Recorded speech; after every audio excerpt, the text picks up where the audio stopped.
Welcome back everyone. और मैं उम्मीद करती हूँ आप सब हमें देख रहे होंगे, टीवी चैनल्स जो हैं वो सबके ऑन होंगे, डिफरेंट राय जो है आपके सामने आ रही होगी, लेकिन कंक्लूजन यही है कि हम पाक अफवाज के साथ खड़े हैं। आपको सिर्फ दुआओं में याद रखना है।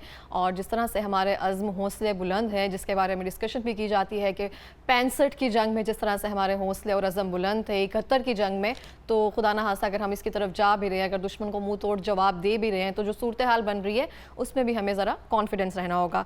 हाफिज़ शान साहब से मैं पूछना चाहूँगी सर, अब जो राय सामने आ रही है वो ये है कि जो अब सूरत हाल हुई है, जो दुश्मनों ने मासूम और निहत्ते लोगों पे हमला किया उसका बदला लिया जाएगा, या जवाबी मतलब अभी वेट किया जाएगा कि वहाँ से कोई और हमला हो तो फिर हम जाके उस पर रिएक्ट करें? देखिए, मैं तो पूरी कौम के जो जज्बात देख रहा हूँ वो तो यही तकाजा करते हैं कि फिलफोर उसी रात उसी शिद्दत के साथ जवाब दिया जाता। और जैसे मैंने पहले भी कहा कि ये नाकाफ़ी है कि आप के नहते और आम शहरी ख़वातीन बच्चों समेत शहादतें हो जाएं और आप सिर्फ इस पे खुश होते जाएं कि आपने तैयारे गिरा दिए। तो बिल्कुल ये उसी वक्त रद्द-ए-अमल आना चाहिए था, लेकिन ताख़ीर भी एक हिकमत अमली हो सकती है। हमें अपनी अफवाज पे एतमाद रखना चाहिए और हमें ये यकीन है कि जिस तरह अभी कर्नल साहब ने और आपने भी बात की कि 65 की जंग में जज्बा बड़ा था, अवाम का, कौम बड़ी मुत्तहिद थी, और 71 में भी ऐसे ही था। तो ये जज्बा उसी सूरत में बरकरार रह सकता है जब उसी शिद्दत के साथ जवाब दिया जाए जो कौम तकाजा करती है। और भारत की जो हर दूसरे तीसरे दिन ये पाकिस्तान के ख़िलाफ़ एक नया प्रोपोगंडा शुरू करके कोई 1-2 सालों में इस तरह की जो हरकतें करता है उसका जवाब देना बहुत ज़रूरी है, ताकि भारत को हम बता सकें कि पाकिस्तान की अफवाज, पाकिस्तान की फ़िज़ाइया, नेवी और ज़मीनी अफवाज जो है वो बिल्कुल आपकी नकलो हरकत पर नज़र रखे हुए है। दूसरा ये है कि मैं एक चीज़ को यहाँ पे ज़रूर उजागर करना चाहता हूँ कि इंडिया ने हर दहशतगर्दी का हमला जो उसकी टेरिटरी में होता है वो बग़ैर तहकीक के पाकिस्तान पर उसका इल्ज़ाम आयद करता है और दुनिया में एक वावेला मचाता है। अच्छा, उसमें मैं तो ये समझता हूँ कि 100% पाकिस्तान का या पाकिस्तान के स्टेक होल्डर्स का बिल्कुल उसमें कोई अमल दखल नहीं होता। अच्छा, वो झूठा बयानिया बना के पाकिस्तान को पूरी दुनिया में सामने कटहरे में लाके खड़ा कर दिया जाता है। बदकिस्मती ये है कि हमारी जो लीडरशिप है, जो हमारी हुकूमत है, वो इस बयानिया बनाने में नाकाम रही। इवन कि हमारे पास वो एविडेंस भी आते हैं कि दहशतगर्दी में भारत मुलव्वस है, भारतीय एजेंसीज मुलव्वस हैं। बलूचिस्तान में क्या हो रहा है, पंजाब में क्या, जो यहाँ पे दहशतगर्द हमले होते हैं हमारे पास शवाहिद भी होते हैं, लेकिन हम दुनिया में उसको बताने में नाकाम रहते हैं। मैं ये समझता हूँ कि हुकूमत को वो बात दुनिया में साबित करनी चाहिए कि भारत ने इस दहशतगर्द हमले में, जैसे ट्रेन का एक वाक़या था, जैसे बलूचिस्तान में आए रोज़ ये अलहदगी पसंदों की जो है वो हिमायत कर रहे होते हैं, फंड्स कर रहे होते हैं, दहशतगर्द हमले कर रहे होते हैं, तो हम इस सूरत में नाकाम रहे हैं। मेरा ख्याल है कि ये सबसे ज़्यादा ज़रूरी है कि हम भारत को एक्सपोज करें पूरी दुनिया में, जो पहले है, लेकिन हमारी कमजोरी ये है कि हम वो उस तरह उसको उजागर वो तो भारत तो खुद एक्सपोज हो चुका है, डिफरेंट लोगों ने उसकी मजम्मत भी की है और बहुत सारे लोगों ने कहा भी है होश के नाखून वगैरह ले। तो ये सब चीज़ें जो है भारत का जो मखरू चेहरा है वो गाहे बगाहे ना खुद ही सामने लेकर आ जाता है, खुद ही अपनी चाल में फंस जाता है। जो दहशतगर्द हमले हमारे यहाँ हुए जिसमें भारत मुलव्वस था, उसे दुनिया में उजागर करने की ज़रूरत है। ज़ुबानी जमा खर्च नहीं जिस तरह इंडिया करता है, हमारे पास एविडेंस और शवाहिद भी मौजूद होते हैं। सही। नईम मसूद साहब, मैं आपसे जानना चाहूँगी, अक़वाम मुत्तहिदा का चार्टर जो 51 की जो दफ़ा है उसकी क्या अहमियत है अभी जो सूरत हाल है उसमें, अगर हम देखा जाए तो? देखिए, मैं एक अर्ज़ कर दूं, पहले कुछ होती हैं किताबी बातें, उसमें ये होता है जी ये जंगी जुर्म है, ये जो काम कर दिया ये इस तरह है, अक़वाम मुत्तहिदा ने ये फ़ैसला किया था, 2 मुल्कों के दरमियान ये जंग बंदी होनी चाहिए वगैरह वगैरह। एक वो अमल है जो सामने नज़र आता है कि जंग और मोहब्बत में हम कहते हैं सब जायज़ है। अब जंग छिड़ गई है, अब किसी अक़वाम मुत्तहिदा ने नहीं आना, आपके जज्बे ने, जिस तरह मेरे साथी कह रहे हैं, आपके जुनून ने, आपकी टेक्नोलॉजी ने, आपके हौसले ने, आपके तदब्बुर ने फ़ैसला करना है। वो आप दुरुस्त कह रहे हैं, देखें वो आप दुरुस्त कह रहे हैं, लेकिन मुझे बताएं भारत वो किस लिए आएगा? بھارت نے اپنی اٹامک انرجی کو پروان اس لیے نہیں چڑھایا تھا کہ وہ آپ کے 51 دیکھیں گے اقوام متحدہ والی، وہ آپ کو کشمیر واپس کیونکہ انہوں نے دیں تو گے۔ خلاف ورزی کر دی ہے نا، دیکھیں انہوں نے خلاف ورزی کی، اب خلاف ورزی کی بات ہو رہی ہے۔ دیکھیں پہلے میں ایک عرض کروں، جی میں کوئی دفاعی تجزیہ کار نہیں، جی وہ کن صاحب بیٹھے ہیں، لیکن میں وہ عرض کروں گا جو میں سماجیات میں دیکھ رہا ہوں، جو میں سائیکولوجیکلی دیکھ رہا ہوں، جو میں ٹیکنالوجیکلی دیکھ رہا ہوں، تو یہ جو چیزیں ہیں اقوام متحدہ کا چارٹر، اقوام متحدہ کا فیصلہ، اب آپ دیکھیے 1965 کی وار ہوتی ہے، اس قدر ضلالت سے کام نہیں لیا جو مودیت نے لیا کہ انہوں نے ہمارے سنتاس معاہدے کو تار تار کرنے کی کوشش کی جو باہمی ہے۔ 71 میں بھی اس طرح نہیں ہوتا، کارگل محاذ پہ بھی اس طرح نہیں ہوتا، کئی معاملات میں بھی اس طرح نہیں ہوتا، چاہے سمجھوتا ایکسپریس والا ہو، مبئی حملے ہو۔ لیکن اب آخر یہ کیا ہوا تھا؟ آپ نے 35A کر لی کشمیر کے حوالے سے، آپ نے 370 کر لی کشمیر کے حوالے سے، کیا 370 کا اور 35A کا اطلاق یہ جو بھارتی حکومت ہے یا بھارتی قانون سازی ہے وہ کر سکی؟ کشمیر میں نہیں کر سکی۔ کشمیریت وہاں موجود ہے، اب صرف کشمیری نہیں ہے، اب کشمیریت کا مقابلہ آمریت سے بھی رہا، کشمیریت کا مقابلہ اب مودیت سے بھی ہے۔ مودی جو ہے، میں یہ کہہ دوں کرن صاحب کی اپنی رائے ہے، میں کہتا ہوں یہ ہندو کے بھی خلاف ہے، یہ سکھ کے بھی خلاف ہے، منارٹی کے بھی خلاف ہے، اور یہ جمہوریت کے بھی خلاف ہے۔ کرن صاحب گواہ رہے، میرا بھائی ذیشان گواہ رہے کہ وہ دن دور نہیں ہے جو اپنے چناؤ کی خاطر یہ تناؤ پیدا کیا ہے نا مودی نے، اس کے اسے کس طرح، مجھے تو وہ لفظ نہیں آتے، وہ کرن صاحب نے اوپر سے ہمیں پھر ہمارا دین یاد کرا دیا، شائستگی، ڈیسنسی، ہم ہر معاملے میں، ہم وار میں بھی ان سے ڈیسنٹ ہیں، ہم صرف میڈیا میں نہیں، وہ جو لفظ استعمال کرتے ہیں۔ لیکن میں یہ ضرور، مجھے اجازت دیں معذرت کے ساتھ کرن صاحب، یہ جوتے کھائے گا الیکشن میں بھی مودی، یہ نظر آ رہا ہے، کیونکہ ہندو اتنا بیوقوف نہیں ہے جتنا وہ بنا رہا ہے، مودی جتنا بنا رہا ہے۔ ریئیکٹ بھی کیا ہے، انہی کے جرنلسٹ وغیرہ کشمیر کا نے معاملہ، میں آج سے ذیشان یہ دیکھ رہا ہوں کہ اب شاید کشمیر میں ایک نئی لہر آ جائے گی، ایک نیا جذبہ آ جائے گا، یہ وار، اس کا نتیجہ کچھ بھی ہو، لیکن مجھے اس کا نتیجہ اب خالستان کے تشکل میں، اس کے متشکل ہونے میں بھی نظر آ رہا ہے۔ تو اس نے، آپ اقوام متحدہ کی عالمی برادری کی بات کر رہی ہیں، کیا نیپال سے اس کے تعلقات اچھے ہیں؟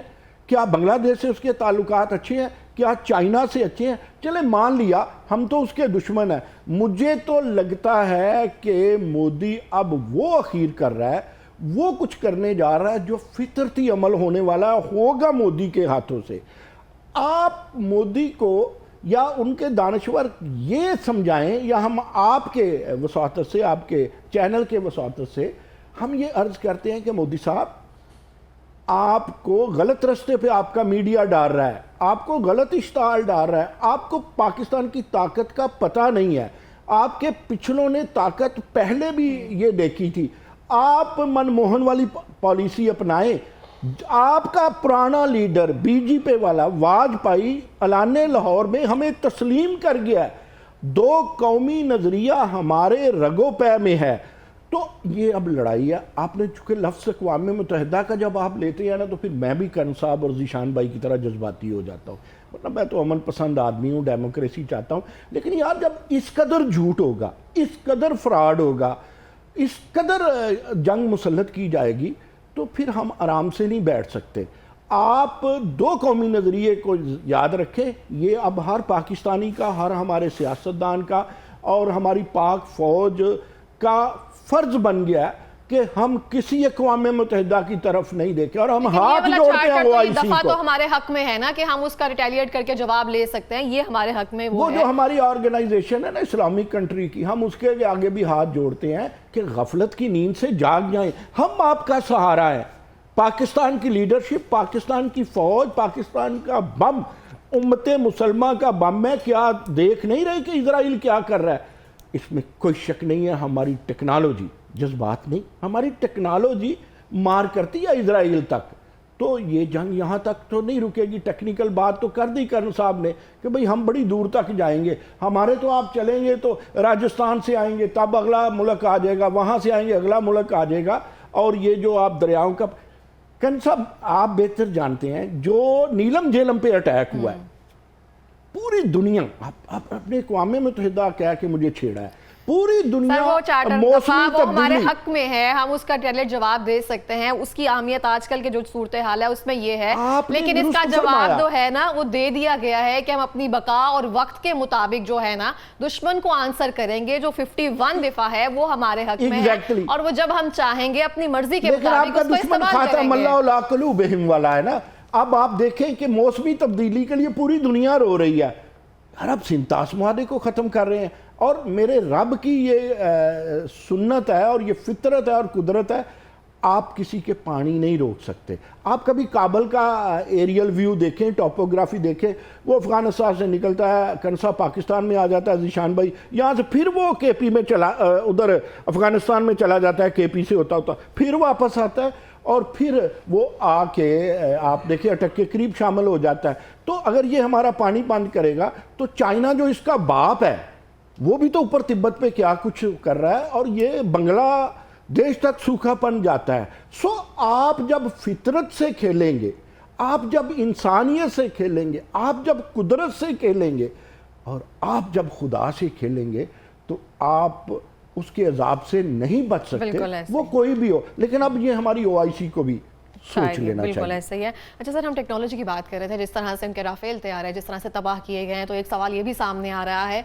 कि चाइनीज़ टेक्नोलॉजी और वेस्टर्न टेक्नोलॉजी के बारे में एक सवाल उठ रहा है कि हमारे जो तैयारे या जो भी काम होता है वो चाइनीज़ टेक्नोलॉजी और वेस्टर्न तैयारे जिस तरह से वो तबाह हुए हैं, उनकी गवर्नमेंट के मुताबिक या उनके मीडिया के मुताबिक यही है कि कहाँ पर है मलबा, हमें ला के दिखाया जाए, क्योंकि वो चीज़ जो पसंद करना चाहते हैं, जो एक्सेप्ट करना चाहते हैं, अपनी मर्ज़ी के मुताबिक करते हैं, तो वो सब चीज़ें अगर वो मलबे की तस्वीर ये सब मांग रहे हैं तो वो अपनी गवर्नमेंट से मांगे कि हमें वो चीज़ें प्रोवाइड की जाएं, जिसका हम पे इल्ज़ाम लगाया जा रहा है, सामने लिया जा रहा है। तो ये टेक्नोलॉजी की बड़ी एक ज़बरदस्त बात हुई है। पाकिस्तान एयरफोर्स ने जो उनका राफेल तैयारा पहली बार आया था और पहली बार ही उसको गिरा कर फेंक दिया, और जिस पर वो इतना प्राउड कर रहे थे।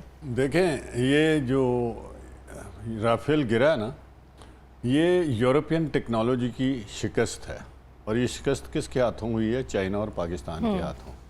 और उस कंपनी को मुसीबत पड़ गई है, उन्होंने इंक्वायरी ऑर्डर कर दी है, बिकॉज ये पहला राफेल है जब से उन्होंने मार्केट में लाया था जो गिरा है। एग्जैक्टली। और उनको मुसीबत पड़ गई, और आप हिंदुस्तान की ना देखें, वो ना बताएं, CNN ने इसकी ना तस्दीक कर बताएं, दी सारी है, उसके दुनिया ने ये फ्रांसीसी बता अदारे ने दिया है। और मार्केट, इंटरनेशनल मार्केट में चाइनीज़ कंपनी का जो थंडरस्टॉर्म हमारे पास है, उस सीरीज़ के जहाज़ों की जो शेयर वैल्यू है उस कंपनी की वो बढ़ गई है, और जो कंपनी बना रही है राफेल उसकी मार्केट जो है वो डाउन हो गई है, इंक्वायरी बैठ गई है। हिंदुस्तान क्या दुनिया को इतना बेवकूफ़ समझता है? और जैसे नईम साहब ने फरमाया, ये OIC और ये UNO सिक्योरिटी काउंसिल का आपने इजलास बुलाया, बंद कमरे में हुआ, आपको क्या पता चला? बुश साहब ने आपको टेलीफोन करके कह दिया कि जी आप दोनों ने कार्रवाई कर ली है तो मैं खिदमत के लिए हाजिर हूँ, तो तुम ये क्यों नहीं कहते कि पहलगाम में कसूर किसका है? साथ ये भी तो एक जुमला ऐड कर दो ना कि पहलगाम में क्या है, उसके भी मुझे सबूत चाहिए।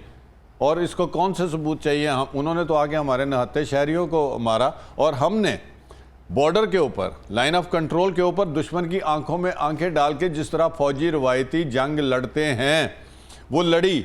और इंडिया का मीडिया खुद कह रहा है कि 25-26 जो है वो लोग जहन्नुम वासिल हुए। अब उसमें नहीं पता हमें कि मुसलमान कौन है और क्या है। हमने इस तरह, हम इस जंग पर बिलीव करते हैं, और जब जंगें थोप दी जाती हैं हमारे ऊपर, हिंदुस्तान ने जंग थोप दी है, अब हमने और किसी तरफ नहीं देखना जब तक हम उसका मुकाबला नहीं करते और उसको जवाब नहीं देते। दूसरी बात जो है वो मैं शायद आपको नहीं कर सका अभी तक, कि ये जो नीलम और झेलम हाइड्रो हमारा इलेक्ट्रिक पावर स्टेशन है, उसके ऊपर उन्होंने किस खुशी में हमला किया है।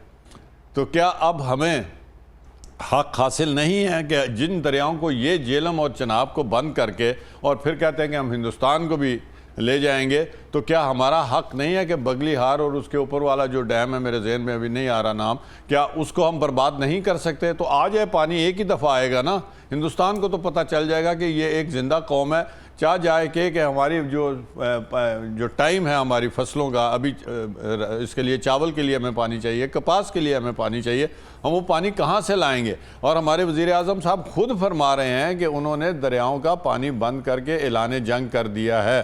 तो भाई आपके पास ये एक बहुत बड़ी टेक्निकल रीज़न है, और जिस तरह नईम साहब ने बताया कि ये लीगल एज भी है کہ ہم اس کا جو انہوں نے ہمارے اس نیلم جیلم پروجیکٹ کے اوپر راکٹ برسائے ہیں اس کے جواب میں ہم کر سکتے ہیں. تو یہ فیصلے جو ہوتے ہیں نا یہ بعد میں ہوتے ہیں کہ یہ کون غلطی پر تھا کون صحیح پر تھا. آج جو جنگ ہے جو ابھی تک نظر آ رہا ہے وہ فزیکل آکوپیشن سے آگے نکل گئی ہے. یہ اب میزائلوں کی جنگ ہو گئی ہے. غزہ میں کیا کیا وہاں اسرائیلی فوجی گئے نہیں گئے. انہوں نے کوئی گھر نہیں چھوڑا, کوئی گلی نہیں چھوڑی, کوئی کھمبا نہیں چھوڑا, کوئی پانی کا پوائنٹ نہیں چھوڑا, کوئی ڈسپینسری ہاسپٹل نہیں چھوڑے, سب ملیا میٹ کر دی ہے اور وہ اپنے ملک میں بیٹھے جشن منا رہے ہیں. تو کیا ہم یہاں بیٹھ کر ہم ثابت کر چکے ہیں کہ we have the capability. سو آج یہاں بیٹھے بیٹھے کیا فرق پڑتا ہے اگر 2-4 ہندوستان کی جو ملٹری انسٹالیشنز ہیں ان کو بھی اڑا دیا جائے. وہ وہیں سے طیارے اڑتے ہیں نا, وہیں سے یہ ان کے میزائل آئے ہیں نا. تو جہاں پر وہ بیسز ہیں جہاں سے وہ جہاز اڑے, کیا ہمارا حق نہیں ہے کہ ان کو ہم تباہ و برباد کر دیں؟ ان رن ویز کو تباہ و برباد کرتے تو پھر اڑائے ہندوستان جہاز کہاں سے اڑائے گا؟ تو یہ بات ہے کہ ابھی ہمارے پاس ٹائم نہیں ہے.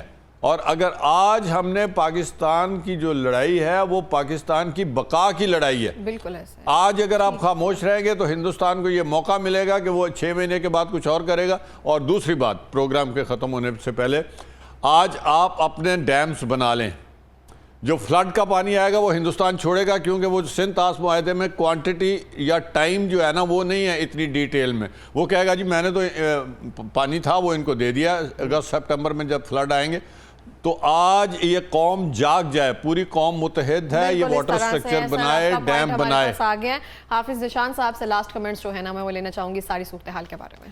دیکھیں بات بہت مفصل ہوئی, آپ نے بڑی اچھی رائے دی, کرنل صاحب نے بڑی اچھی رائے دی.